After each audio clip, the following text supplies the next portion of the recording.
On August 6, 2001, President George W. Bush received a classified document that should have saved thousands of lives. The document, prepared by US intelligence agencies, was titled "Bin Laden Determined to Strike in US." 5 weeks later, Al-Qaeda launched their terror attack on American soil, killing almost 3,000 people. September the 11th was one of the darkest days in American history. Leaders expressed their shock and disbelief with a grieving nation, but new evidence suggests that the Bush administration might have known more than they let on about this tragedy.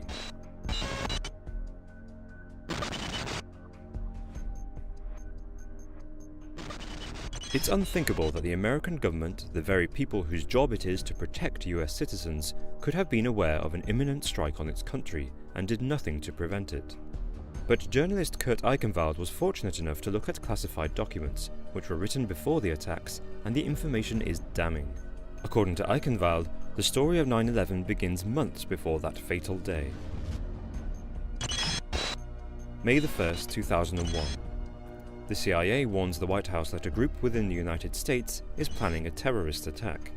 The Bush administration brushes this off as a bluff by Al-Qaeda to distract the US from Saddam Hussein, whom they think is the greater threat. June the 22nd. The CIA warns Bush that the attack is imminent. July the 1st.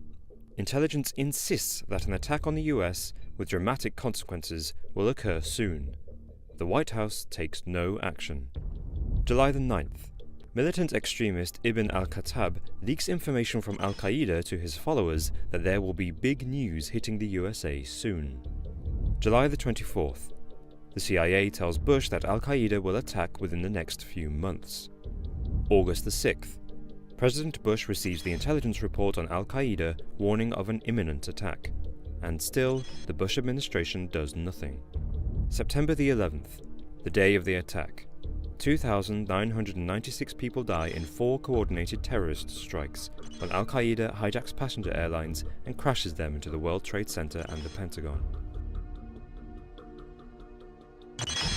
Whether Eichenwald's report is 100% accurate we'll never know, but what is known is that both national and foreign intelligence agencies alerted the US to a possible terror attack.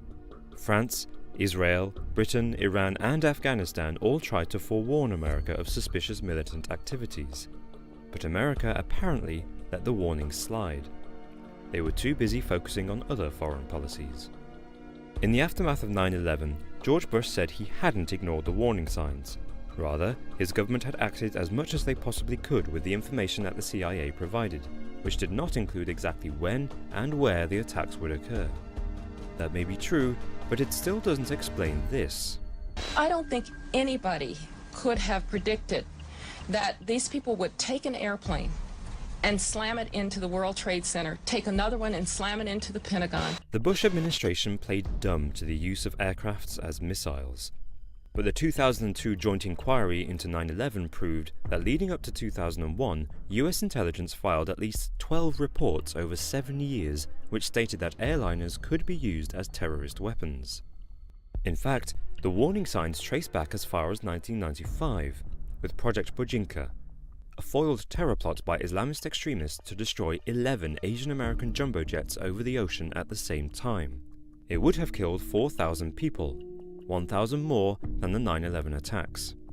Did the Bush administration willingly overlook the dangers of a major terrorist attack on US soil in favor of pursuing Saddam Hussein? In retrospect, it's easy to say the signs were all there. The official inquiry into 9/11 did conclude that miscommunication between the US intelligence agencies contributed to a failure to prevent the attack. Perhaps it is as devastating as the tragedy itself to know that if the US government had paid a little more attention or been a little more reactive to warnings, that 9/11 might never have happened.